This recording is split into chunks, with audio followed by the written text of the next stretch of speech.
الحمد لله رب العالمين، والصلاة والسلام على أشرف الأنبياء والمرسلين نبينا محمد وعلى آله وصحبه أجمعين. أما بعد، لسؤالون جوابون الدريم نشست الله بتوفيق سر شروكو.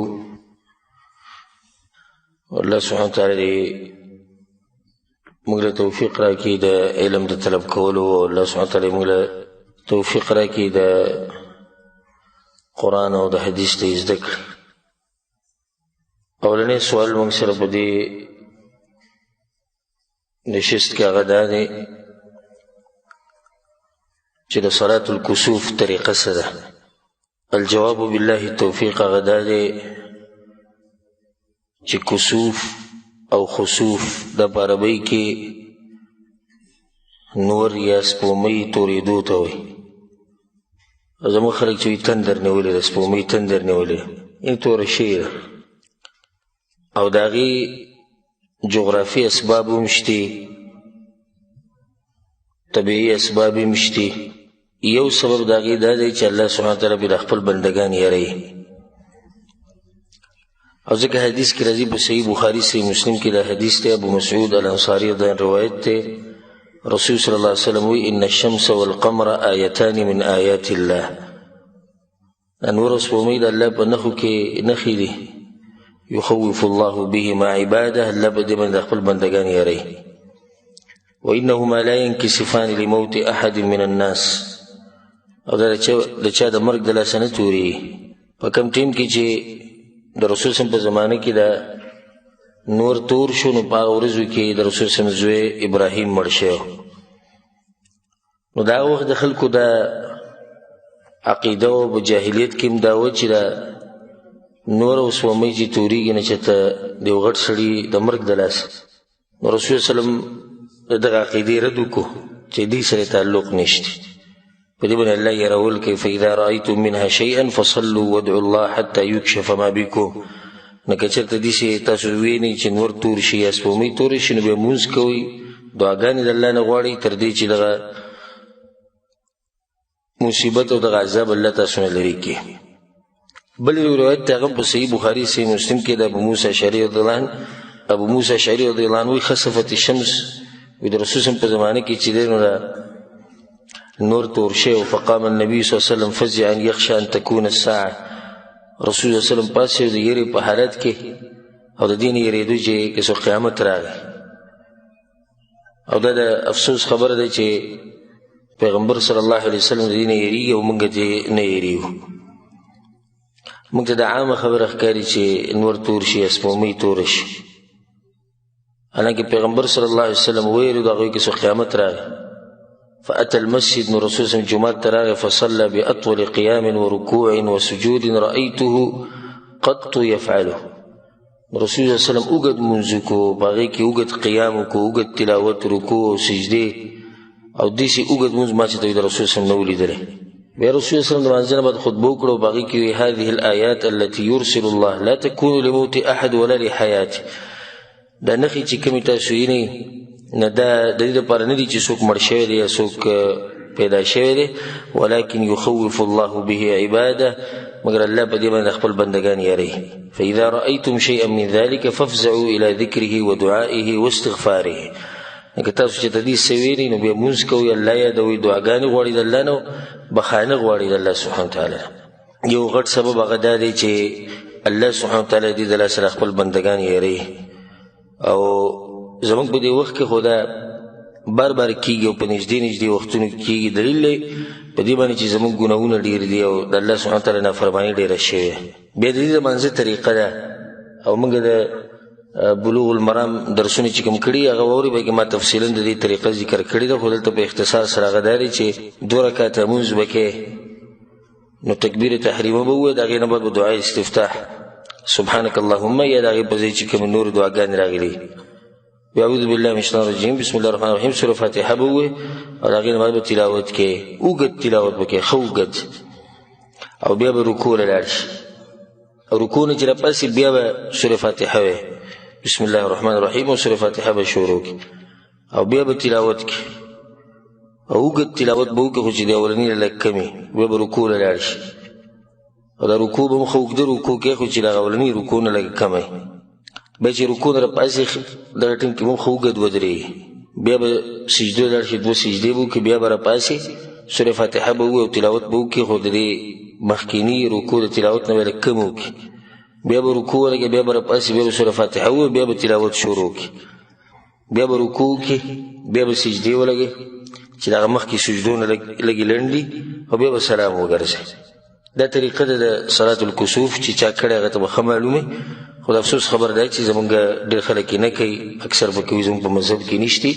اگر که په مذهب محمدي د رسول الله وسلم په طریقه کې شتي خو چې زمونږ ملیان یې نه کوي نو موږ یې نه کوو دې دلاسې زمونږ عوام خبر هم نه دي او بس بېدینه په دې عربو پورې خاندي چې کله دا مونځ کوي دوی بل څه کار نشته خو هر وخت کې مونځ کوي او دا دلیل دی په دې باندې چې دا خلک په دین پوه دي او موږ نه یو پوه او دلیل دی په دې باندې چې موږ د الله سبحانه وتعالی لرې یو یېرېږو نه نو په دغه ټیم کې دا اوږد مونځ دې لپاره چې الله سبحانه وتعالی د عذاب نه موږ بچ کړي او په دې باندې دلیل دی د عایشه رضی الله عنها روایت دی په صحیح بخاري او صحیح مسلم کې شته چې خسفت الشمس في حیات النبي صلی الله علیه وسلم د رسول صلی الله علیه وسلم په ژوند کې انور تور شو فخرج الى المسجد رسول صلی الله علیه وسلم جمعات ته ووتو فصف الناس وراءه خلق برسول الله بذشاته ودريدوا فكبر فقرأ النبي صلى الله عليه وسلم قراءة طويلة ثم كبر فركع ركوعا طويلا ثم قال سمع الله لمن حمده وبعد آخره پورې طريقه بیان کړي کوم چې ما تاسو ته بیان کړه په آخره کې عائشة رضی الله عنها فاستكمل 4 ركعات في 4 سجدات رسول الله صلی الله علیه وسلم سلور رکوعګانې وکړي په 2 رکعاتونو کې او سلور سجدي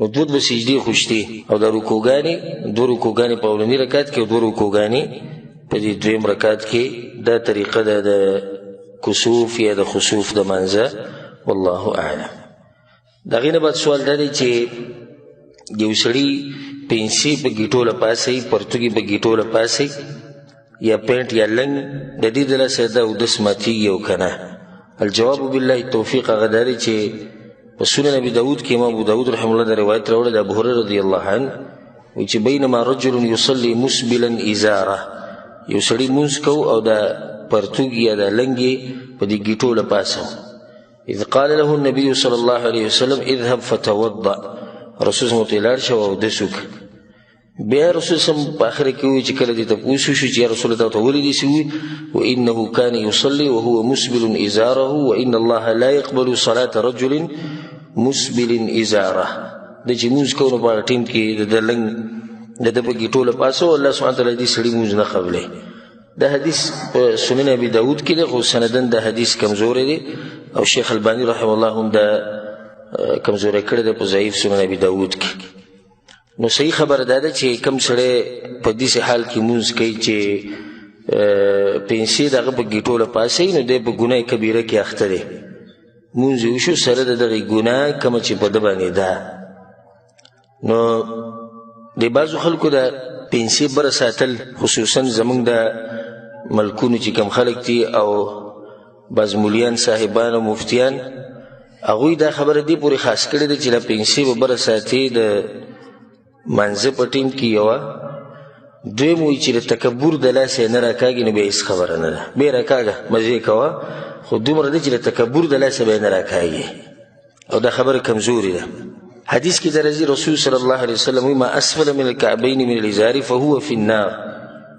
چې په ګیټو باندې پرتوګي لنګې که پینټ او که هر شی نه د خپې به د ګیټې به د قیامت په ورځ په جهنم کې دا عام حدیث دی عام حدیث دی او علما دې ته ګناه کبیره وي دا وړه ګناه هم نه ده امام ذهبي رحمه الله کتاب لیکلی په دې غټو ګناهونو باندې پای کې یو دا ګناه شمار کړی چې دا غټه ګناه ده او دا کمزوري خبره ده چې دا تکبر د لاسه نه کوي بیا کوه نه صحیح دا حدیث کې وعید راغلی د خلکو لپاره خاص کمی چې تکبر د لاسه کوي کمی چې تکبر د لاسه کوي نو د ګناه ښه ډبلیږي یو خو دې ګناه وکړه دویم بیا دې پکې تکبر هم وکړو نو ځکه بیا د هغوی وعید ښه سختي حدیث کې راځي چې 3 کسان دي الله به ورته نه ګوري نه به ورسره خبرې کوي قیامت په ورځ نه به یې د ګناهونو نه پاکوي یو پکې هغه دی چې خپلې پنسې راکاږي په ځان پسې د تکبر د لاسه دا بعض علما وایي چې نه دې کې مسله د تکبر ده بس چې تکبر نه بیا کوه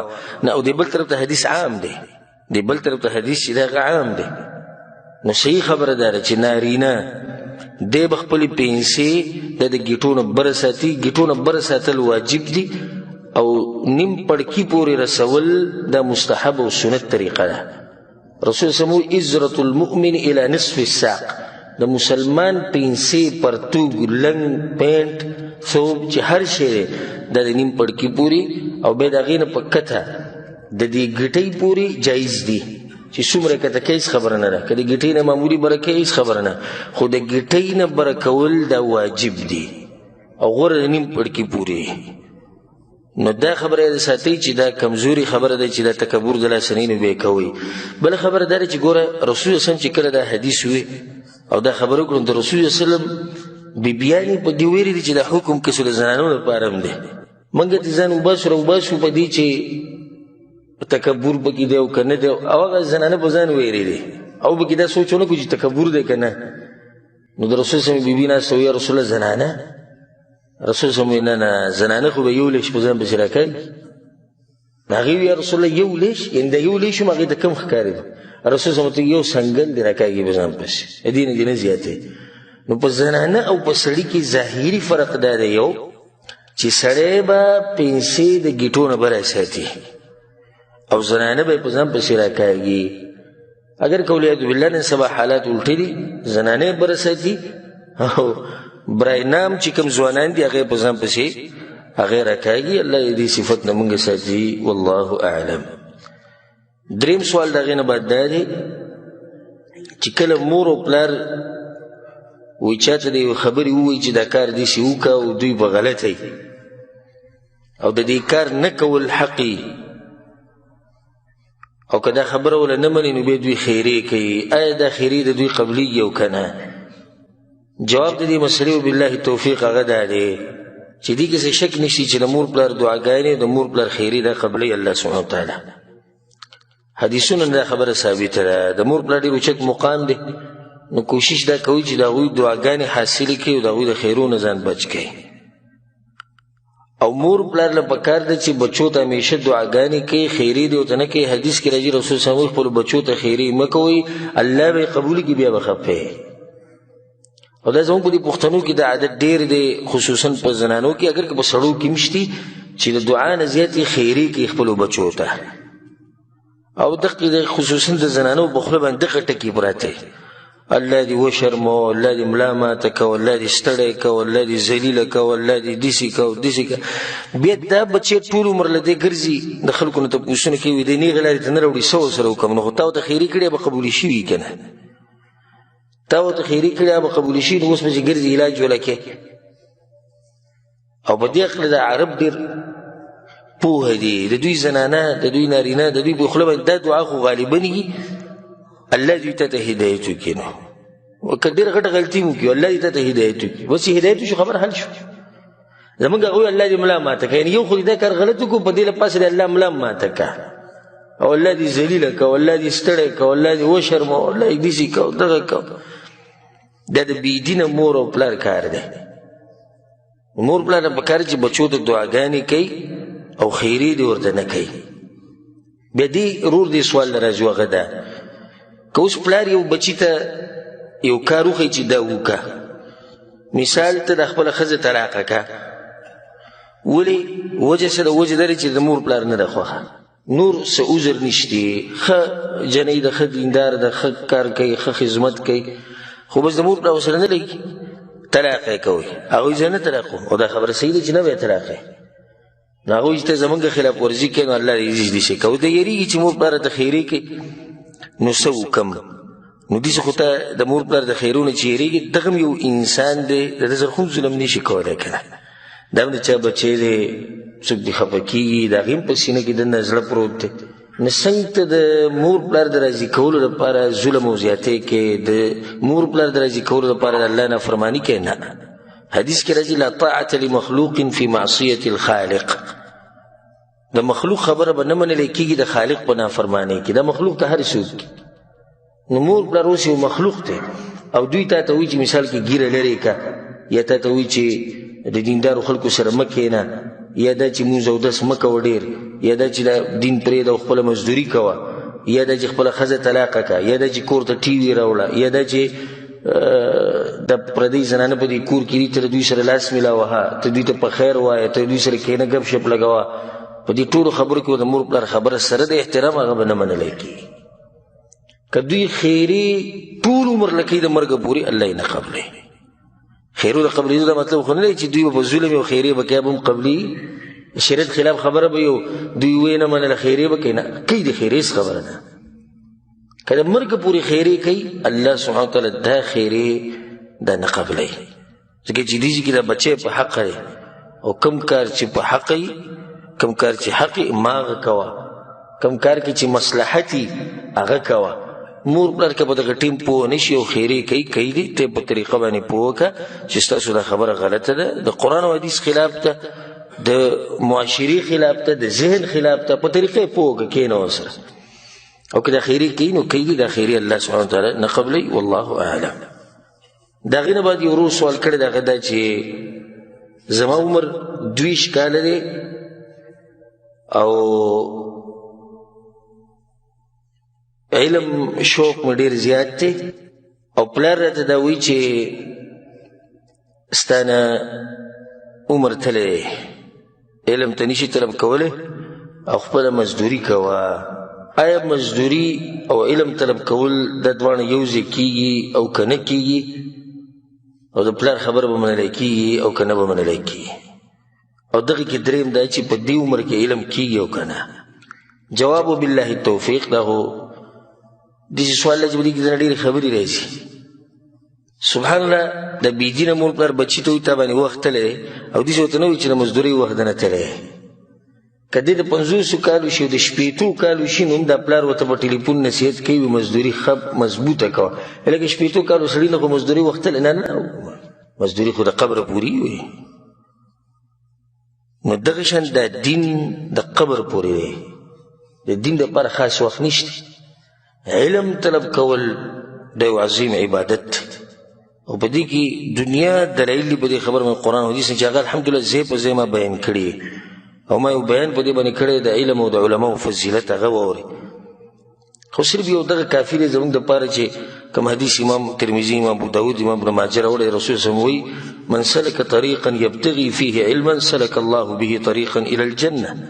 څوک چې یو لار ونیسي دې لپاره چې علم پې طلب کوي الله دې سړي ته جنت لار اسانوي. وان الملائکة لتضع اجنحتها رضا لطالب العلم. او ملائک چې خپلې وزرې غوړوي د طالب علم ته د دې لپاره چې د ده نه راځي د دې کار د لاسه. وان العالم لا يستغفر له من في السماوات ومن في الارض حتى الحيتان في الماء. او د عالم دپاره ټول مخلوقات بخانې غواړي په اسمانونو کې دي که په ځمکه کې، تر دې چې میان په اوبو کې او میږي په سوړو کې د عالم دپاره دعاګانې غواړي. وفضل العالم على العابد كفضل القمر على سائر الكواكب. او د عالم فضیلت په عابد باندې، په عام سړي باندې نه، په عابد باندې د عالم فضیلت داسې دی لکه څنګه چې د سپوږمۍ په ستورو باندې دی. ان العلماء ورثة الانبیاء. رسول صلی الله علیه وسلم علما وارثان دي د پیغمبرانو. وان الانبیاء لم يورثوا دینارا ولا درهما انما ورثوا العلم. او پیغمبران په میراث کې درهم او دینار نه پرېږدي، روپۍ او ریال او ډالر یې نه پرېښودی. انما ورثوا العلم، په میراث کې علم پرېښودی. فمن اخذ به اخذ بحظ وافر. نو دا میراث چې چاته میلاویږي په ډېر غټ قسمت ورته میلاویږي. دغه یو حدیث کافي دی. نو دې کې څه شک نشته چې علم طلب کول یو غټ عبادت، او بیا دې کې هم څه شک نشته چې د علم طلب کولو ښه وخت چې دغه د وړوکی عمر او کم عمر دی. ځکه چې داسې ویلی کېږي العلم فی الصغر کالنقش علی الحجر. په وړوکوالي کې علم کول دي شي لکه په کاڼي کې چې سړی لیکل وکړي. په کاڼي کې چې نقشه وباسي او ویې ته راشي او ویې لیکي بیا به کله به نه ختمېږي. والعلم فی الکبر، او په عمر چې زیات شي کې علم کول کالنقش علی البحر، لکه په دریاب باندې چې لیکل کې دغه ټینګېږي نه، ضرور رانیږي.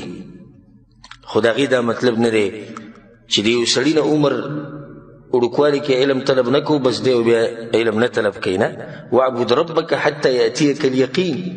عبادت به د مرګه پورې کوي. او مالک صاحب مخکې ته اوس د حدیث چې ووي نو ما وی ما دا علم هم یو غټ عبادت دی. نو د عبادت لپاره خاص وخت نشته. دا خو دا ورور د 200 کالو 200 کالو عمر څه عمر دی څه عمر دی 200 کاله چې د پلار ته وایي چې به تا باندې وخت تللی 10 کاله بعد 40 کاله بعد علماو چې د علمونه شروع کړي باید باندې تاسو ته مثالونه به ذکر کوم خو د هغې نه مخکې هدایت ساتئ د رسول الله سره چې کوم صحابه کرامو ایمان راوړی دی غالبا په هغو کې د هغو عمرونه ډېر خو هغه دا نه وي چې زموږ نه وخت تللی وګوره ابوبکر صدیق رضی الله عنه چې کله په رسول الله باندې ایمان راوړو تقریبا د هغه عمر 40 کاله و او اعلم الامه د پیغمبر نه بعد په دې امت کې پوه انسان ابوبکر صدیق رضی الله عنه دی او 40 کاله بعد هغه علم شروع کړی بیا راشه په عمر بن خطاب رضی الله عنه تقریبا 10 کالو په عمر کې مسلمان شوی بیا راشه پر نور صحابه کرامو پسې ابو هريره رضی الله عنه وګوره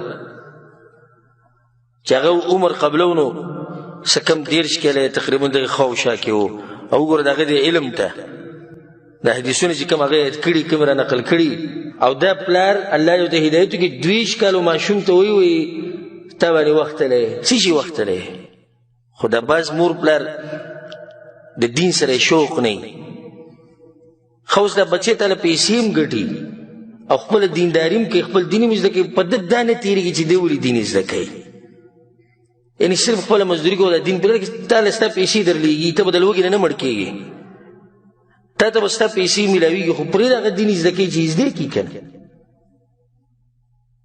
ګور دي علماو ته یو په دې امامانو کې غټ امام د دین په مشرانو کې غټ مشر اسبغ رحم الله المالکی دغشن القفال الشاشي امام ابن حزم د ټول هغه علما دي چې د ورسته علم شروع کړي مشهور عالم او مشهور امام الامام الجليل ابو بكر القفال رحمه الله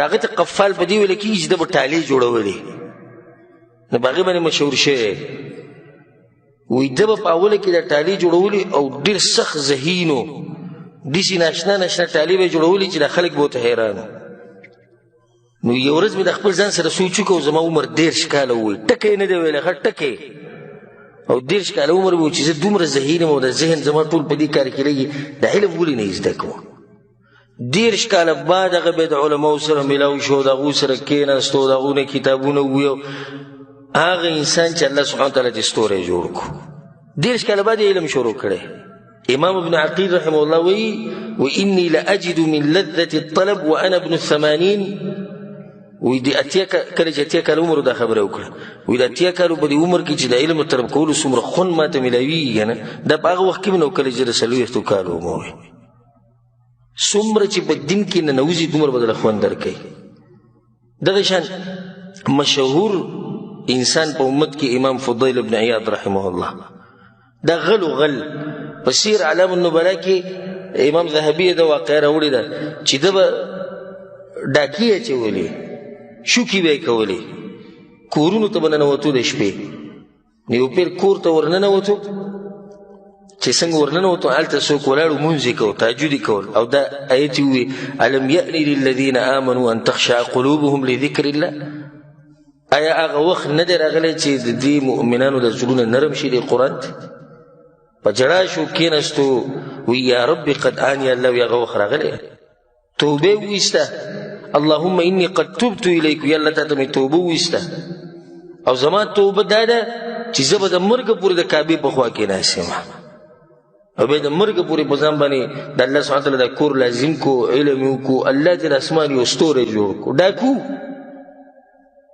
او هغه علم کو الله کم زی ته ورسو توبه وسه الله د هدایت کو او ډېر دویشت کاله لکه ته باندې وخت له دغه شان په علماو کې مشهور عالم حافظ عيسى بن موسى ابو احمد البخاري الازرق امام ذهبي په تاریخ الاسلام کې هو امام عصره تخپل زماني امام ده او د عمر ډیر زیات دغه نه بعد علم شروع کړي طشان امام ابن حزم العز بن عبد السلام او کله تفصیل کې ورشه بنه خبره برانډیر وګدشي او یو علماء مشهور د امت او غوی د علم ورسته شروع کړي دې کې څه شک نشتی چې په وړوکوالي کې خبره یادېږي او چې عمر ډیر شي به سړی په خبر باندې پويږي نو چې کوم سړی په وړوکوالي کې مسلې یادې کړي او چې لوی شي بیا پرې پوه شي د دغه بیا تپوس مه کوه. هلته خبره ورته یاد ده اوس پرې پوه هم شو، خو د هغې دا مطلب نه دی چې یو وخت نه لاړ یو بس لاړ. عبادت دی که نه؟ نه، عبادت لپاره خو خاص وخت نشته. د ورور ته زموږ دا نصیحت دی چې خپل د علم طلب کول جاري ساته، علماو مجلسونه په ځان باندې لازم که، خپل علم طلب کوه. او حقیقي ځوانان هم دغه دي چې دین یې زده کړي، د دې امت خدمت وکړي، د مسلمانانو خدمت وکړي. او دغه ځوانان خو د پتیلې نه چې سر اوچتې لاندې دي پراته دي، دا کوم چې مزدوریانو کې ښځې او بچي ساتي، دا خو ډېر شی دي. دوی څه کوي؟ ځوان خو هغه ځوان دی چې د اسلام خدمت وکړي، د مسلمانانو خدمت وکړي. که ځواني صرف دی چې بچي پیدا که، واده وکړه، دا خو بیا لږ د شمار خلک به په دې امت کې چې هغه ځوانان نه وي، نو ټول ځوانان دي. الله سبحانه وتعالی چې ورته ویلي دي رجال لا تلهیهم تجارة ولا بیع عن ذکر الله و اقام الصلاة و ایتاء الزکاة. الله وی سړي دي تجارتونه کوي، الله وی خو د تجارت ته منځ نه دي منع کړي، د عبادت نه د علم نه دي منع کړي. الله وی تجارت کوي، مطلب دا شو د ورور سوال هغې پورې مې دا ایت وي چې تجارت او عبادت جمع کېږي. د دې بعضو عوامو دا خبره ده یا به دا کوي یا به دا کوي، مطلب د دوی څه دی؟ پرې خپل خبر هم نه دي پوه. یا به آخرت کوي یا به دنیا کوي. نو دنیا کوه آخرت پرې د ظالمو ته د مسلمانانو خبرې کوي، دی به د خپل خبر هم نه دی پوه. دواړه کېږي، دنیا به هم کوي آخرت به هم کوي. آخرت به ستا چې دی اصل هدف دنیا به دې ضرورت وي. الله سبحانه وتعالی په قرآن کې ومن یتق الله یجعل له مخرجا، څوک چې الله نه یېرېږي الله ورته یو لار وباسي. کوم سړی چې علم طلب کوي او د هغې سره سره مزدوریان هم کوي، الله ورته لار وباسي، الله ورته طریقه اسانوي، الله ورته په دې لږ رزق کې برکت اچوي، الله ورته په دې وخت کې برکت اچوي. من عمل صالحا من ذکر او انثى، الله وی څوک چې نیک عمل کوي، که دا سړی دی او که ښځه ده، وهو مؤمن او دی مؤمن، فلنحینه حیاة طیبه، الله وی موږ له ښایسته ژوند ورکوو. نو کوم سړی چې علم طلب کوي، کوم هلک چې علم طلب کوي د هغې سره سره مزدوریان هم کوي، الله سبحانه وتعالی دله یو ښایسته ژوند ورکوي، په دې ژوند کې ورته برکت هم اچوي. زموږ ټولو وروڼو او خویندو ته دا نصیحت دی چې علم طلب کولو کوشش وکړي، د خپلو علماو نه فایده واخلي، خصوصا کوم چې حق پرست علما دي. او دا زموږ د ټولو طریقه ده او څه ناشنا طریقه ده چې کله عالم زموږ سره وي او موجود وي، نو موږ سره د دې علماو قدر نه وي. کله چې په دې خاورو کې کیدار یې وویروي سم تکړه عالم او داسې و او دغه و، نو پکار دا دی چې کوم وخت کې هغوی ژوندي موږ د هغوی د علم نه فایده واخلو. او دا خبره کمزوري ده چې د علم دپاره خاص وخت الله سبحانه وتعالی موږ له توفیق راکړي د علم د طلب کولو. والله اعلم. د هغې نه بل سوال دا دی چې یو سړی مانځه ته ننوځي او د ده نه د جمع یو رکعت یا دوه شوي، نو دی به د اخرنۍ مونځ ډک کوي که تش کوي؟ الجواب بالله التوفیق. دا مسله بار بار زموږ نه خلک تپوسي او د دې لنډ جواب یاد ساتئ. لنډ هغه دا دی چې ته جومات ته راننوځې نو په ترتیب سره مونځ کوه، او ترتیب دا دی 1 2 3 4، بس خبره ختمه شو. نه دا 1 او 2 د ډک کي، 3 او 4 د تش کي. دا کم رکعت چې ته د امام سره کې، اکه د امام دریم دی که دویم دی که څلورم دی، خو ستا څه دی اولنی دی، دا به ډک کي، دویم به ډک کي، بیا دریم به تشي، څلورم به تشي. حدیث کې دا راځي، امام بخاري رحمه الله دا روایت راوړی دی، اذا سمعتم الاقامه، کله چې تاسو اقامت واورئ، فامشوا الى الصلاه، منزل ځئ، وعليكم بالسکینة والوقار ولا تسرعوا، په تاسو د سکینت وقار اطمینان او منډې مه وهئ. د حدیث کې دا فایده راووته چې منډې مه وهئ. بعضو خلکو دا غلط طریقه ده چې منډې وایي، منډې به نه وایي. فما ادرکتم فصلوا، کوم مونځ چې تاسو ته میلاو شو هغه وکئ، وما فاتکم فاتموا، او کوم مونځ چې دنه پاتې شوی دی هغه پوره کوي. د دې نه علما دا فایده راوباسي، فاتموا پوره کوي. نو یو شی چې پوره کوي هغه سړی مخې ته بوځي. او تا ته یو سړی وایي چې دا بلډینګ پوره کا، بلډینګ څه کا پوره کا، نو مطلب دا دی چې بنیادونه ستنې لا نه دي راختلي، ته د دویم چت نه شروع وکړه، کیدای شي پوره کا، مطلب چې لاندې نه د ویښ نه شروع وکړه، بیا مخې ته خپل کار بوځي. کوم علما چې دا وایي چې نه دا مونځ به اخرنی شمارلی کېږي او بیا د وروستنی به اولنی شمارلی کېږي، نو هغه وایي په یو روایت کې داسې راځي چې وما فاتکم فقدو، کوم مونځ چې دنه پاتې شوی د هغه قضا راوګرځوئ. نو قضا خو د هغه شي راګرځي چې هغه مخکې تللی. خو صحیح خبره دا ده چې څومره روایت چې راغلي غالباً کې خو دا ټکی د فاتمو یو دا ده، نو په سند په لحاظ سره روایت په لحاظ سره دا ټکی دغه ټکي نه زورور دی. دویمه فایده پکې دا ده، دا ناشنا فایده ده چې فقدو مطلب دلته دا نه دی چې قضا راوګرځوي، فقدو پوره کوي، فاتمو پشان. او باقي باندې دلیل له قرآن نه، دلیل دا الله وی فاذا قضيتم مناسككم، کله چې تاسو پوره کوي د حج اعمال. دلته خدا متو نه چې کله تاسو قضا راوګرځوي د حج د اعمالو، نه دلته قضا په مطلب د څه دی؟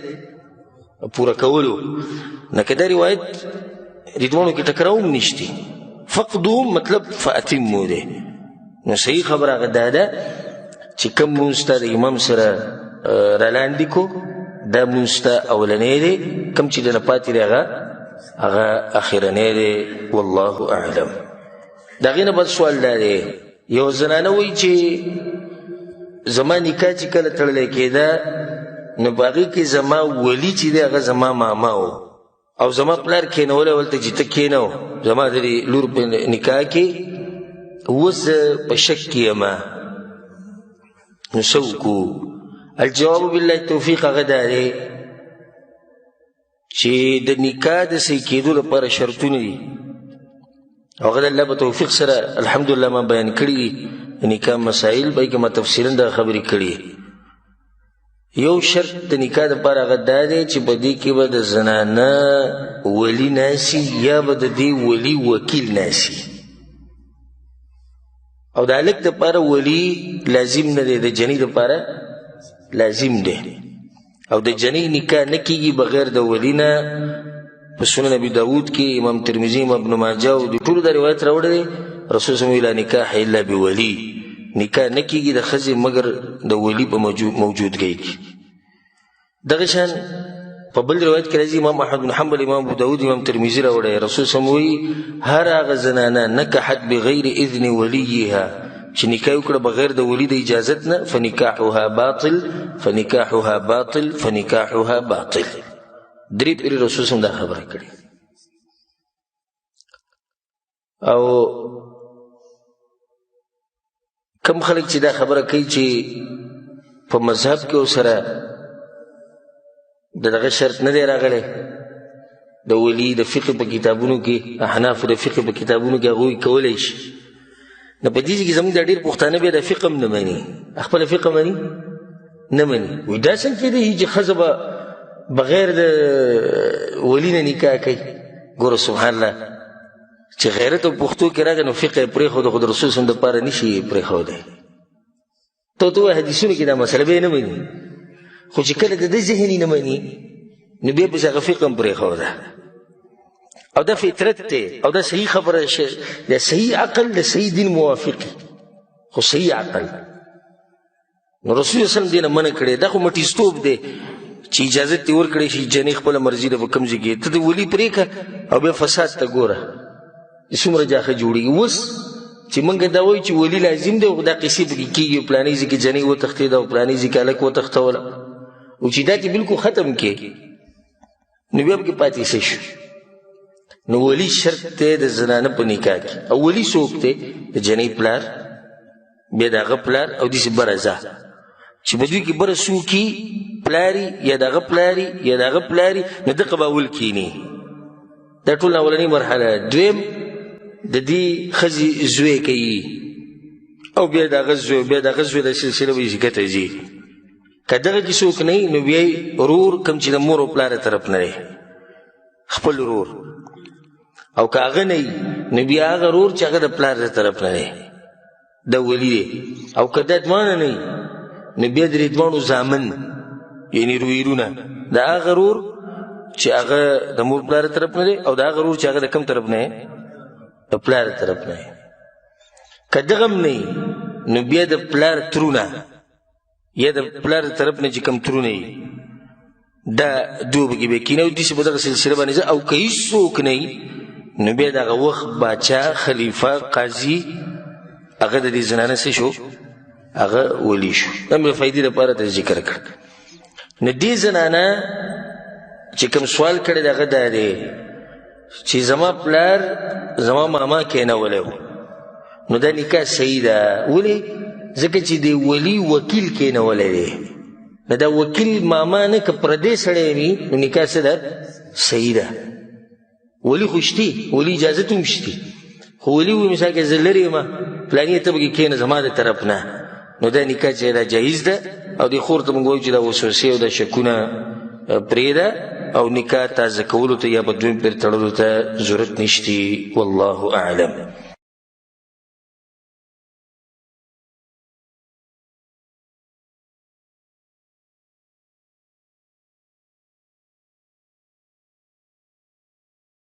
د هغې نه بد سوال دا دی چې تاسو دا خبره کوئ چې قرآن او حدیث کې هره مسله ده. دا ناشنا سوال دی چې موږ ته راشي وایي تاسو دا خبره کوئ، مطلب چې موږ یې نه منو چې قرآن او حدیث کې هره مسله. وایي تاسو دا وایي چې قرآن او حدیث کې هره مسله شتي، نو چې یو کس خنثی یعنی دی یو سړی دی موږ خلکو ته اجرا وایي او د هغه سره دوه الي دي، زنانو عورت د سړو عورت ورسره هم دی، د ده به په میراث کې دله به څه ورکوو؟ د سړو حصه به دله ورکوو که د جنکو حصه به له ورکوو؟ الجواب بالله التوفیق هغه دا دی. په دې باندې خو ما بار بار خبره کړې ده الحمدلله چې قرآن او حدیث کې هره مسله شتي او زموږ د ایمان ده. انشاءالله دې ایمان سره به قبر ته ځو، د دې ایمان سره به الله ته مخامخ کېږو چې یا الله کم دین چې تا رالیږلی و هغه ښه پوره و، او دوی به قیامت پورې د الله ته په دې ودرېږي چې یا الله کم دین چې دې رالیږلی و نیمګړی و والعیاذ بالله. هغه خو ښه چې الله مولیان را پیدا کړو هغه پوره کړو، یعنې که مولیان نه وی موږ به دغه شان پاتې شي. او زموږ خو دا عقیده ده چې دین کې هره غټه وړه مسله شتي، خو چې څوک په پوهه نه شي نو دا خو د دین مشکل نه دی، دا خو د په دماغو کې څه چل دی. دا مسله شتي قرآن او حدیث کې هغه ده. الله سبحانه وتعالی چې انسانان پیدا کړي دوه قسمه دي، فجعل منه الزوجین الذکر والانثى، سړی ښځه نارینه او زنانه، دریم پکې نشتی. حقیقي قسم دریم دا نشتی، حقیقي ټکی مې ورسره ووایي. اجراګان بیا به دوه قسمه دي، یو هغه اجرایي چې دا هلکې خو شوق یې ډېر د جنکو درې کارونه او دا ډېر دي، نو دا میکپ یې کوي او دا مخ اور سے سم سپا کړي او د زنانو د لباس چې د هغوی په شان خبرې او ګډېږي راګډي، دا خو به سړی دی خو بس دغه کارونه یې خوښ دي والعیاذ بالله. او دویم هغه دی چې د حقیقي خنثی دی، هغه دی چې د هغه سره دوه الي، الله ولا عورت د سړو هم ورکړی، ذکر ورسره وي او د زنانو د فرج ورسره وي. مسله دا ده چې دا سړی دی که ښځه ده، نو ما تاسو ته ووایي چې انسانان څو قسمه دي؟ دوه. دریم نشتی، نو د دې سره به څه کوو چې زم چې دریم نشتی نو ما ووایي که نه حقیقي دریم نشي، دا حقیقي نه دی. په ده کې یوه آله پالتو ده، دې کې خو څه شک نشته چې یو څه ده پالتو ده. دا کېدی نشي چې یو انسان دی د هغه سره دی د سړو ذکري او د ښځو فرج دی ورسره او دواړه کار کوي، دا نشي کېدی. دې کې دا یو زیاتي راختلی دی بس. نه د هغې د لاسه موږ دا سړی که سړی دی نو ښځو ته خو نشو اچولی، اوس که د ذکر کار کوي نو څنګه ښځو ته واچو، خو یو آلې زیاته راختلې ده بس. یا ښځه ده نو د دې ذکر د لاسه چې پالتو دی کار نه کوي، د هغې د لاسه څنګه په سړو کې شمار کړو؟ لکه د ښځو یوه نښه دا ده چې په مخ یې ګیره او برید نه وي، دا د ښځو نښه ده که نه، خو چې اوس یو سړی او په مخ باندې ګیره او برید نه وي، دا به ښځه نه ده سړی دی. دغه شان د ښځو یوه نښه دا ده چې د هغوی سینې راوتي، نو اوس که د یو سړي سینې راوتي نو دی په ښځو کې شمارلی کېږي که په څو کې وي؟ سړو کې وي، خو یو کار پکې ناشنا شی دی بس. پوه شوې په دې باندې که نه چې انسانان دوه قسمه دي، سړی او ښځه، دریم حقیقي نشتی. ښه نو دی به څنګه پېژنو؟ د دې پر علامات دی. د زنانه علامات دا دي چې حیض بیماري پرې راځي، که په دې انسان باندې د حیض بیماري راتله نو دا ښځه ده.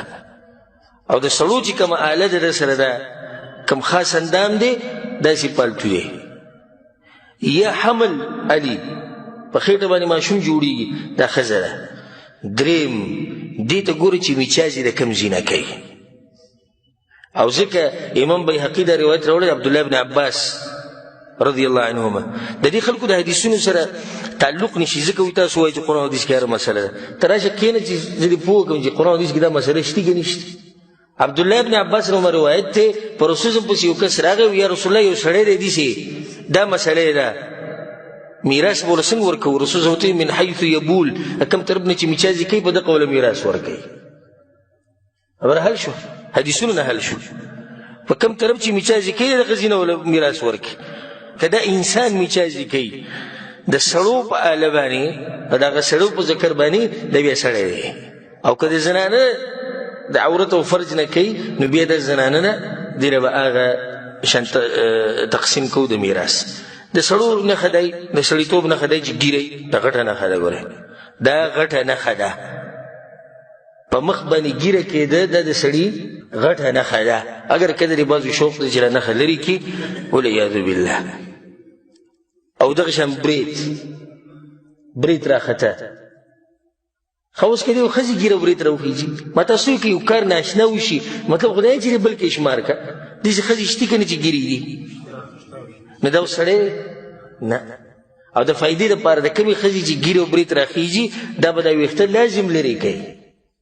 دا به لرې کوي ځکه چې ښځه داسې ښکلې نه ښکاري. زمونږ هغه ناشنا خلک ته وي دا زبرګه ده پرېږده وایي د کمې ښځې چې ګیره وي دا زبرګه ده. په دې زبرګه باندې څه کوي؟ دې سړي ته وایه دا کوم چې زبرګه الله دې په تا باندې دې زبرګه غواړي چې ګیره وبرېږدي د ځان دپاره نه غواړي. په دې زبرګه باندې څه کوي چې رایي ګیره وبرېږدي. دا یو فایده مې د ذکر کړه چې داسې خاص خبره نه بلکې دا خو عیب دی چې د ښځې ګیره راخیږي او د ښځې برید راخیږي. خو که راوخیږي نو دا به په سړو کې نه شمارلی کېږي. نو د سړیتوب یوه نښه ګیره دا برید دي. او دغه شان میچازي د کم ځینه کوي دې ته به ګوري. که د ذکر نه میچازي کولی په دا سړی مني د ذکر نه روځي په دا سړی. په دې مسله ورسېدې که نه؟ مطمئن شئ په دې خپل منهج باندې او الحمدلله ووایئ چې ذره برابر مسله ذره برابر هغه په قرآن او حدیث کې شته. هغه الله سبحانه وتعالی بیان کړی ده. پیغمبر صلی الله علیه وسلم را لېږلی ده دا خلک پرې پوه وکړه. اوس که مولوي صاحب مفتي صاحب نه پوهېږي نه د په عقل باندې ماتم پکار دی. نقصان د په عقل کې دی، نقصان په قرآن او په حدیث کې نشته. والله اعلم. د هغې نه بعد دا سوال دی چې دا بعض خلک ډوډۍ ته ولېږي روایلي نو ښکلې کړي. آیا د ډوډۍ ښکلول جایز دی او که نه؟ الجواب بالله التوفیق هغه ده چې زمونږ ټول شریعت بنا دی په دلیل باندې.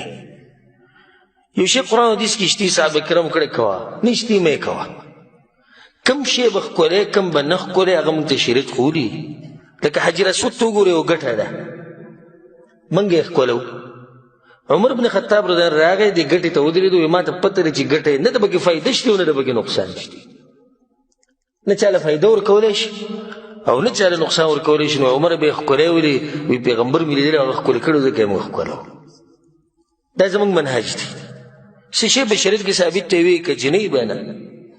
علماو په دې خبر باندې لیکل کړي دي روټۍ په دې ښکلولو باندې نو هغوی دې ته بدعت ویلی دی.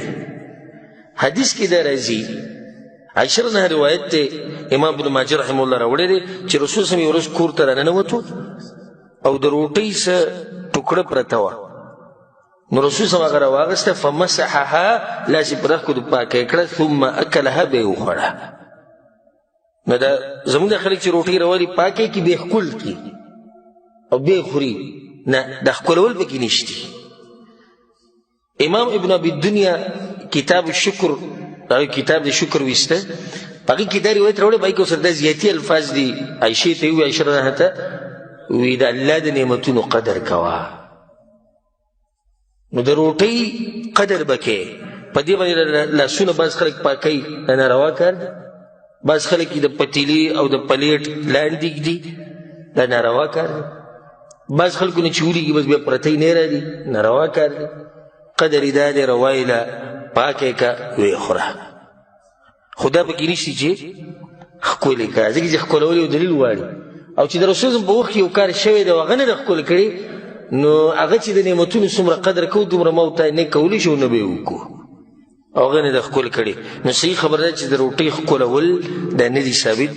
والله اعلم.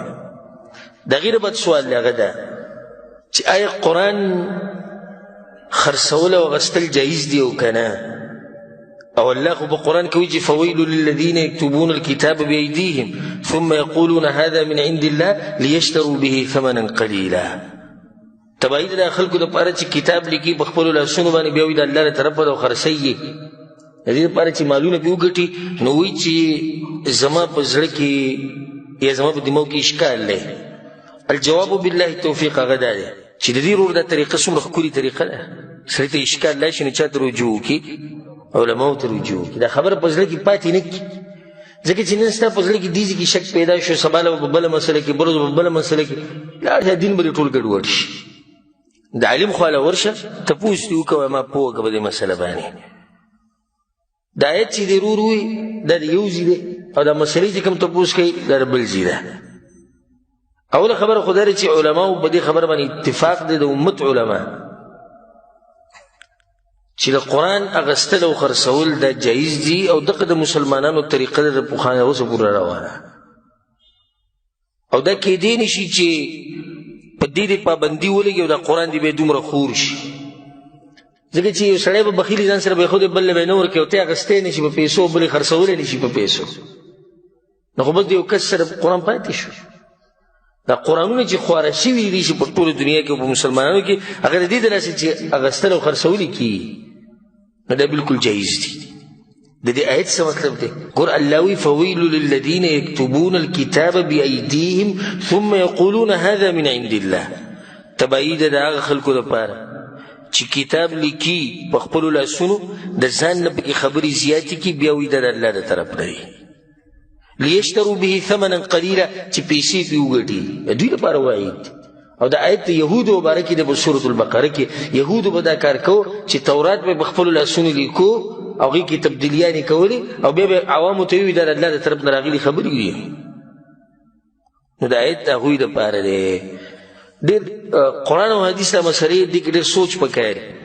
دا بعض کسان یو آیت یاد کړي یا دوه آیتونه لکه ولا تشتروا بآیاتي ثمنا قلیلا د بعضو ځوانانو ته یاد دی که خیال هم کړی اب دا پلانې مولا پیسې دي په درس باندې پیسې دي کافر دی وی دین دی. الله وی ولا تشتروا بآیاتي ثمنا قلیلا وی دا وی چې زه په درس باندې پیسې علم دې مولوي صاحب تنخوا ملویږي د امامتۍ ها بس وی دین دی ولا تشتروا بآیاتي ثمنا قلیلا.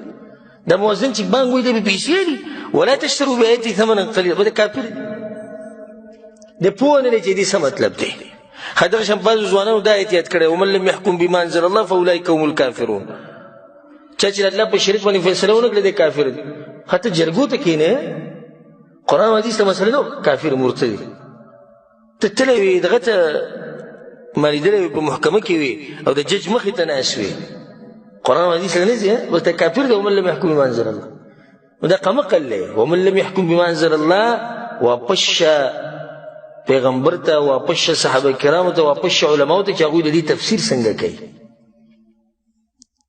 او ځکه زموږ سره یو ورور به کېناستون په درسونو کې هغه یو دوه آیتونه یاد کړي هم د اولني سرونه یې وله یاد کړي آیت ورته هم پوره نه و یاد خو چې څه خبره وه دغه فتوه به یې راوړه بس ومن لم واله خبره ده وایي. او یا یو ورځ ما ته وایي چې د دې دغه تپوس وکړو چې یو سړی اوس عامي دی ته یې پوه کې د رسول صاحب په خبره باندې او هغه نه مني نو دی کافر نه دی. ما ګور ته څنګه کافر کوي؟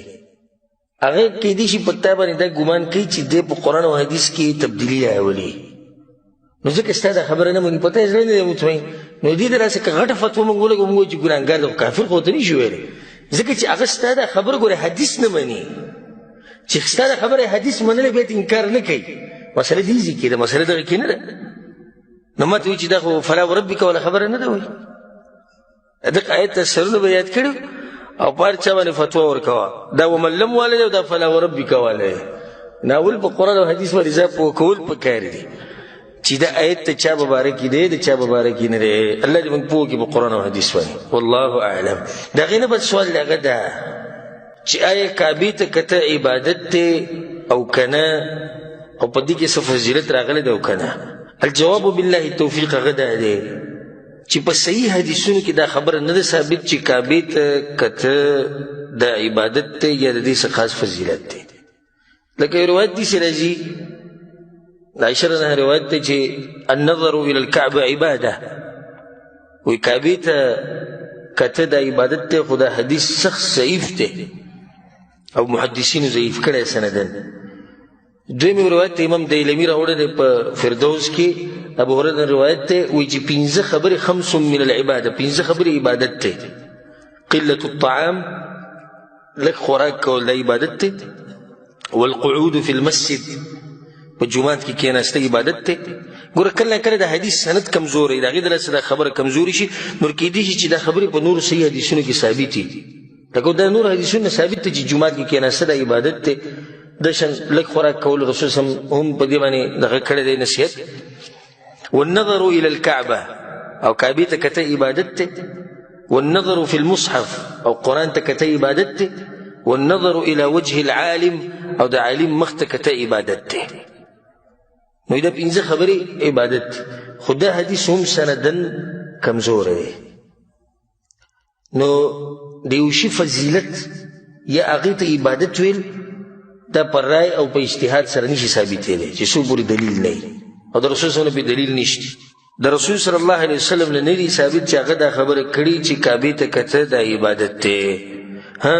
په یو وخت کې ګوره دا عبادت جوړېدی شي چې کله انسان کعبې ته ګوري او سوچ پکې کوي چې دا زموږ د رب کور دی او د الله سبحانه وتعالی تعظیم مخې ته کړي، د الله هغه لویوالی.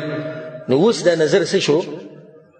اوس عبادت شو. ځکه چې شریعت نه خو دا خبره ثابته ده، قرآن حدیث کې دا ثابته ده چې سوچ کول د الله په عظمت کې، د الله په لویوالي کې، د الله په مخلوقاتو کې دا عبادت دی.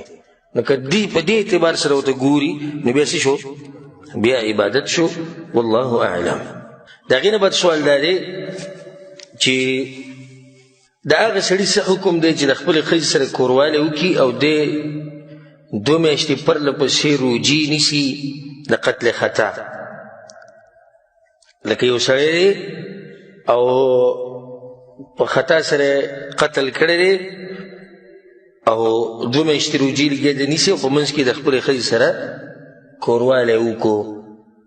الجواب بالله توفیق هغه دا دی چې کفاره د قتل خطا هغه دا دی چې یو غلام ازادول، مری ازادول.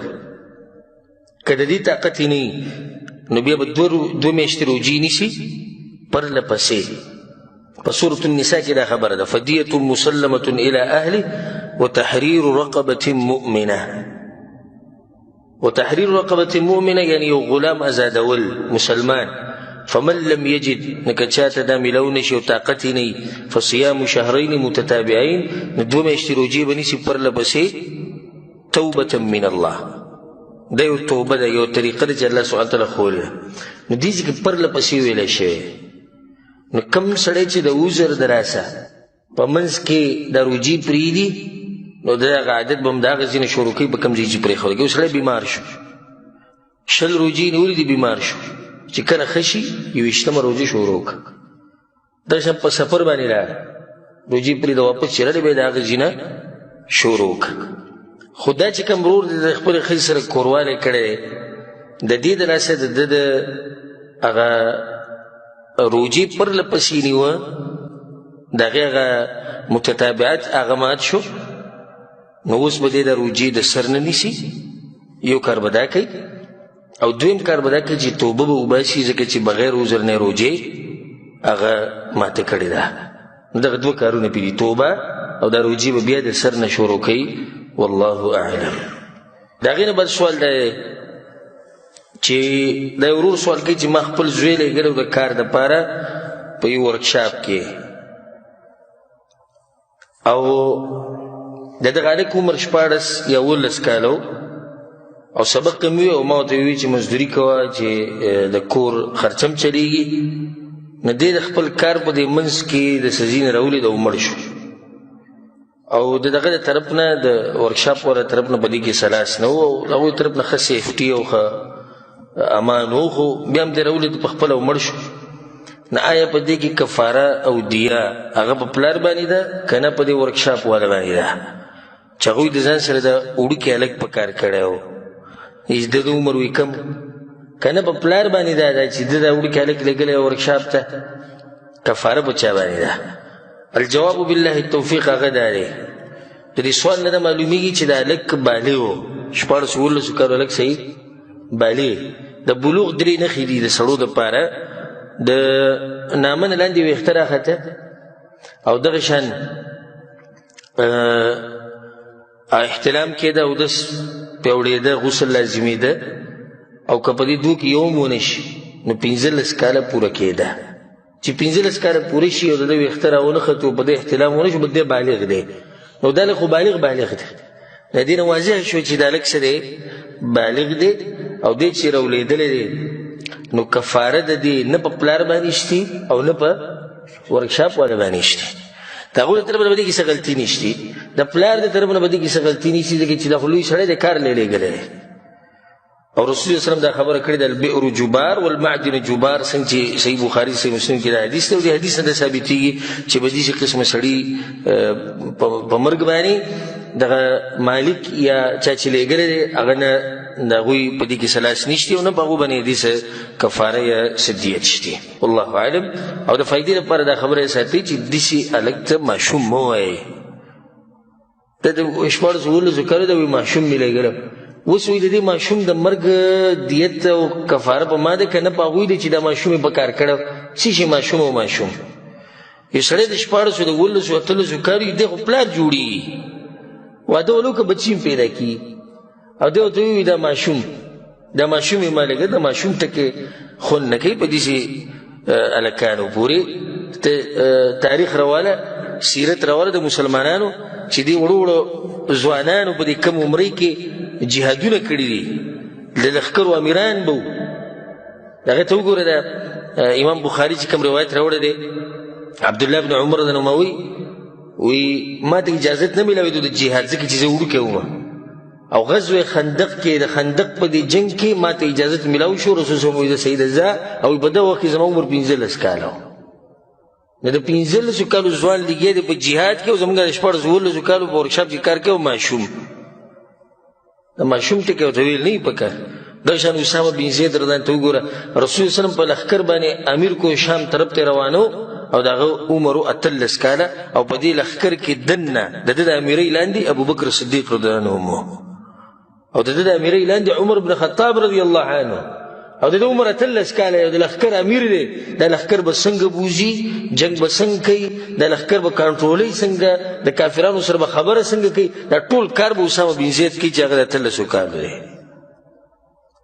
او زموږ د 14-15 کالو وي دا ماشوم ما لېږلی ورکشاپ ته، نو اوس د دې ماشوم کفاره په ما ده او که نه په دې ورکشاپ والا باندې ده. والله اعلم. خو د هغې نه بل سوال دا دی چې دا بعض خلک چې دعا وغواړي، نو د دعا نه بعد دا لاسونه چې دی دا په دې مخ باندې راکاږي، او بعض چې دی نو په دې ټول جسم یې راکاږي، او بعض ورسره دا سترګې ګوتې ښکل کړي او په دې سترګو یې ولګوي، یا دا ګوتې په سترګو ولګوي او دا ګوتې بیا ښکل کړي. د دې څه حکم دی؟ الجواب بالله التوفیق هغه ده چې په ډېرو ځایونو کې متواتر حدیثونو کې د رسول صلی الله علیه وسلم ثابت دي چې هغه دعاګانې غوښتلي دي، او په یو ځای کې هم نه ده ثابت چې هغه د دعا نه بعد بیا د لاسونه په مخ راښکول دي، په یو ځای کې هم نه دي ثابت. او څومره حدیثونه چې د دې مبارک راغلي دي د تحقیق، چې کله د هغې تحقیق وکړی شي نو هغه ټول کمزوري دي، یو پکې هم صحیح سند والا نشتي، او نه دغه کمزوري حدیثونه یو بل له څه تقویت ورکوي. نو صحیح خبره دا ده چې د دعا نه بعد لاسونه په مخ باندې راښکوده دا د رسول صلی الله علیه وسلم نه ثابت. دا بله مسله خو پکې دننه راغله چې په مخ یې نشي راښکوده، نو په بدن به څنګه راکوي؟ په دې بدن باندې لاسونه راښکوده او دا ګوتې ښکلول او بیا په سترګو یې ښوده، یا په سترګو یې ښوده او بیا ښکلول، دا د صوفیانو کار دی، د صوفیانو بدعتیانو کار دی، دا د هغوی طریقې دي. نو په دې بعضو خلکو کې هم شتې، دا ګوتې ښکل کړي او بیا په دې سترګو کې دي او بیا په دې تندي کې دی. څه مطلب دی؟ او دا ګوتې په سترګو یې ښوده او بیا ښکلول د دې څه مطلب دی؟ زه خو بېچاره یم رسېدلی. او دغه یو طریقه دغه د بریلیانو ادب صوفیان دي بریلیان صوفیان ټول یو شی دي چې د رسول سم نوم واوري درود وي نو بیا د دوه ګوتې یو ځای کې او ښکلي کې او بیا په دې سترګو باندې ولګوي دا ټول د صوفیانو کار زموږ په شریعت کې دا خبرې نشته دعا دې وغوښته خبره ختمه شوه ځکه د شیخ ابن باز رحمه الله نه چا تپوس وکړو د علما کله کله ډېر ناشنا جواب ورکوي داسې مذاقي غونته کې یو کس یې تپوس وکړو شیخ صاحب چې دعا انسان وغواړي بیا به څه کوي یا به ته چې بیا مخ باندې لاس راکوي که نه نو یې څه به کوي هغوی لاسونه دې کته کړي نور څه کوي دعا یې وغوښتل کار ختم شو نور ته څه تپوس کوي څه کوي د هغه مطلب خو چې یو بیا په مخ راکاږي او که نه راکاږي نه شیخ په دې طریقه جواب ورکړو رحمه الله الله سبحانه وتعالی دې په رحم وکړي نه دا نه دي ثابت په مخ باندې لاس راښکوده په بدن باندې لاس راښکوده د سترګې ښکلول یا د دوه ګوتې په سترګې ایښوده بیا ښکلول دا د رسول صلی په شریعت کې نشته والله اعلم د هغې نه بعد دا سوال دی ډېر ښکلی سوال دی چې دا بعض خلک د سحر او د ماښام د اذکار چې وکړي یا د منځه نه بعد چې کوم اذکار وکړي نو بیا په دې ټول بدن باندې چوف کوي او د لاسونو په دې ټول بدن باندې راکاږي دا زموږ د خلک ډېر کې داسې ښته وي بیا اذکار چې کله ووایي داسې د لاسونه به راکاږي او د غاړه به راکاږي چوف چوف او بس بیا به دا چل وکړي آیا دا ثابت دی او که نه الجواب بالله التوفیق هغه ده د رسول صلی الله علیه وسلم نه چې چوف ثابت دی هغه په دوه ځایونو کې د خوب د اذکار د خوب بعض اذکار داسې دي چې کېدای چې رسول صلی په لاسونو کې چوف کړو او بیا به په ټول بدن راښکولو او دغه شان چې کله انسان دم اچوي په چا باندې نو بیا چوف کولی شي په دې دوه ځایونو کې ثابت دي درېیم ځای نشته په صحیح حدیث کې دا خبره نه ثابته چې رسول صلی به د سحر او د ماښام اذکار وي یا به د مانځه نه بعد اذکار وي بیا په بدن باندې راښکولو او یا به چوف کول په بدن باندې خو چې سړی اذکار وي د دم دپاره وي نو ته د مانځه نه بعد د مانځه نه بعد هغه اذکار کوې که نه دم په ځان باندې اچوې څه کوې اول خو موږ په دې باندې پوه کړه دا خو د مانځه نه بعد اذکار دي وی وایه الله ستا حفاظت کوي دې چوپ چوپ ته پکې ضرورت نشته دا اذکار وایه الله ستا حفاظت کوي سحر ماښام نه بعد اذکار سحر ماښام او اذکار وایه الله ستا حفاظت کوي دې ته پکې ضرورت نه چې په ټول بدن یې راکړه ها که چېرته کله نه کله چېرته نادرا داسې وشي چې یو ورځ بیمار دی او راشه په ځان یې چوف کړه نادرا دا به یو جدا خبره خو زموږ د خلکو نادرا نه ده زما په دې کې تجربه په دې ځای کې چې ما سلام راګرځولی نو چې سلام وګرځوم بیا د خلکو ته داسې مې مخې نو ګورم پکې دقه لګې دا چلونه به یې شروع کړي بیا د غاړه به راکوي چوف چوف او نور اذکار وایي هم نشته خو دې ټیم کې ورته دا رایاد شي چې به ځان یې چوف کړه نو دا اذکار هم په دې ونه وي چې د منځه نه بعد اذکار دي خو په دې وایي چې ما پکې زما پکې څه وشي که بیماري ختمه شي د بد نظر نه وساتلی شي بغیر د دې چوف نه به دې الله ساتي نو دا کار په شریعت کې ثابت دی نه دی رسول صلی نه دی کړی او الله څه وایي وان تطیعوه تهتدو که د دې پیغمبر تابعداري مې شروع کړه الله وایي هدایت به ورته میلاو شي نه دې پیغمبر تابعداري دا ده بیماري په ځان باندې قرآن ووایه چوفې که دې نه دې څوک نه منع کوي ذکر او اذکار وکړه په دې ټول بدن یې راکاږه او چوفې که څوک دې نه منع کوي خو دې ټیم کې د رسول صلی نه ثابت چې هغه طریقه دا وه یا صحابه کرامو نه هم نه دي ثابت چې هغوی به دا چلونه کول والله اعلم د هغې نه به سوال دا دی چې یو سړی د جنابت په حالت کې نو دی الله یادولی شي او که نه یعنې ذکر او اذکار کولی شي او که نه او خصوصا وی کومه خبره چې مشهور ده هغه ده چې د جنابت په حالت کې سړی قرآن نشي ویلی نو که د شپې اوده کېږي نو سورت یاسین آیت الکرسی چې د شپې اوده کېږي نو آیت الکرسی تلاوت کولی شي او که نه او ثابت دي د رسول صلی الله وی او دغه شان بعض نور آیتونه کوم چې د رسول صلی الله ثابت دي دا ویلی شي او که نه الجواب بالله التوفیق دا ښکلی سوال دی هغه ده چې د جنابت په حالت کې الله یادولی شي ذکر او اذکار کولی شي د عائشة رضی الله حدیث په صحیح مسلم کې د کان نبی صلی الله علیه وسلم یذکر الله علی کل احیانه رسول صلی الله هر وخت الله یادو په دې هر وخت کې د جنابت هغه حالات هم داخل شي نو ذکر او اذکار دا کولی شي سړی جنابت په حالت کې الله یادوي چې ذکر کې کولی شي مسله د دې ده چې د شپې چې د کېږي دا قرآن ویلی شي او که نه احتیاطي قول هم دا دی چې د جنابت په حالت کې قرآن مه وایه خو د شپې چې وده کېږي دا اوس به څه کوي نو ویلی شي آیت الکرسی ویلی شي دغه نور آیتونه کوم چې د رسول صلی ثابت دي وجه څه ده دی چې د آیتونه وایي نو په دې نیت نه وایي چې زه د قرآن تلاوت کوم، په دې نیت وایي چې دا یو ذکر دی د خوب د ویده کېدو. نو دا اوس په قرآن کې نه شو، دا په څه کې داخل شو؟ د قرآن په تلاوت کې داخل نه شو، دا داخل شو په ذکر کې. نو به ویلی شي والله اعلم. دا ضرور تپوس کی چې مانځه نه بعد په سر باندې لاس ایښوده په تندي باندې او په ککرۍ. د دې مسلې موږ بار بار جواب کړی دی چې دا په صحیح حدیث کې نه دی ثابت. د رسول صلی الله علیه وسلم ثابت دی چې هغه به دغه ذکر وي، تکبیر به وي، استغفر الله اللهم انت السلام الی اخره، مشهور ذکر به وي. خو دا نه دی ثابت د رسول صلی الله علیه وسلم نه چې هغه به د مانځه نه بعد په سر باندې لاس کېښوده دغه خاص ذکر به وي. دا بدعت دی. او بل بعض علماء دا زمونږ تجربه ده، تجربې نه چلیږي. د مانځه نه بعد ذکر کول دا عبادت دی. نو دا عبادت چې کې دا به هغه طریقه باندې کې کوم چې د رسول صلی الله علیه وسلم نه ثابت دی. والله اعلم. شیخ صاحب دا بعض خلک قصد چې رفلادیان کول مانځه کې کنه هغه د لمونځ بغیر رفلادیان کېږي، نو چې کېږي څنګه وي بغیر رفلادیان کېږي به دا تپوس کی چې دا بعض خلک وایي چې رفع الیدین نه بغیر مونځ کېږي او که نه چې ته ورته کېږي چې بیا وایي صحیح ده مونږ یې نه کوو، مونځ خو کېږي. بس صحیح ده. سبا لو بیا تپوس وکړي چې سبحانک اللهم نه بغیر مونځ کېږي که نه کېږي، سبحانک اللهم نه بغیر هم کېږي. پرېږده دا ذکر چې مونږ کم کوو غالبا او کم چې مستحب اذکار دي د دې نه بغیر هم کېږي. پرېږده. بل بیا تپوس وکړي د واجبات مبارکې مولوي صاحب چې رکوع کوو نه کوو نو څه دی خیال کېږي کوئ پس شروع کوه آخر کوه که دا مونځ نه کوو نو دغه پکې شتي نه نه زوم نشتي سپین بازي ګرځه زه یې کومه.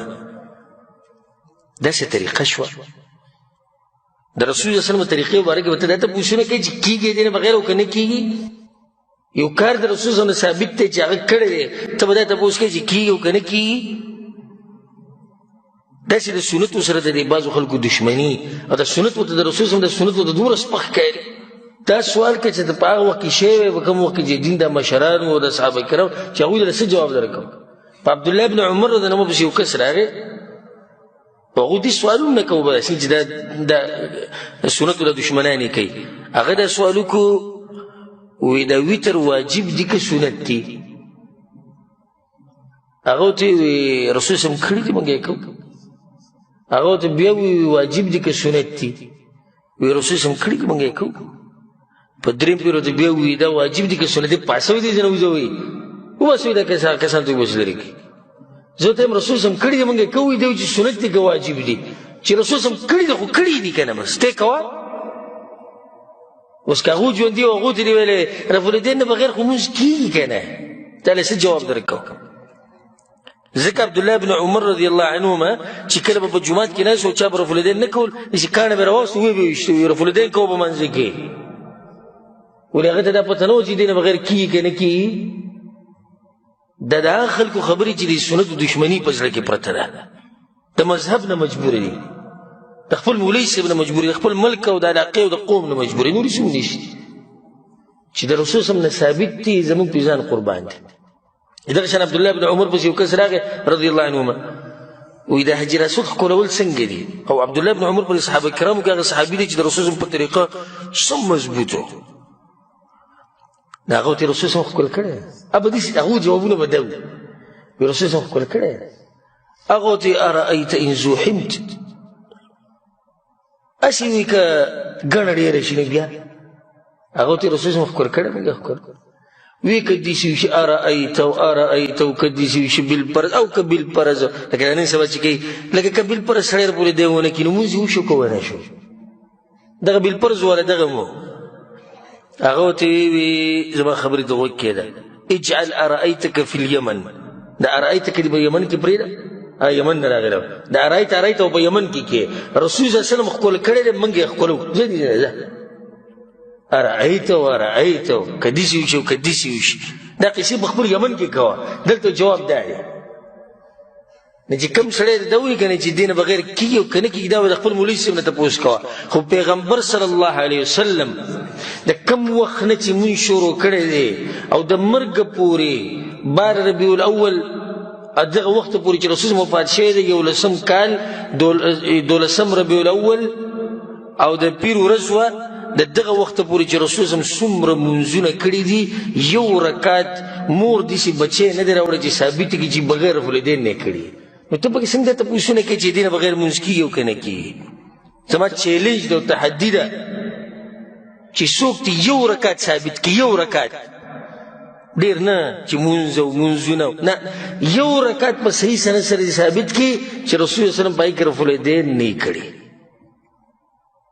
نو چې دومره رسول صلی الله علیه وسلم کړي دي د مانځه د مشروعیت نه واله او د مرګه پورې ته پکې نن دا تپوسونه کوې چې دې نه بغیر خو مونځ کېږي او که نه او که کېږي نو بس بیا موږ یې نه کوو الله دې دې شهراتو نه موږ ساتي والله اعلم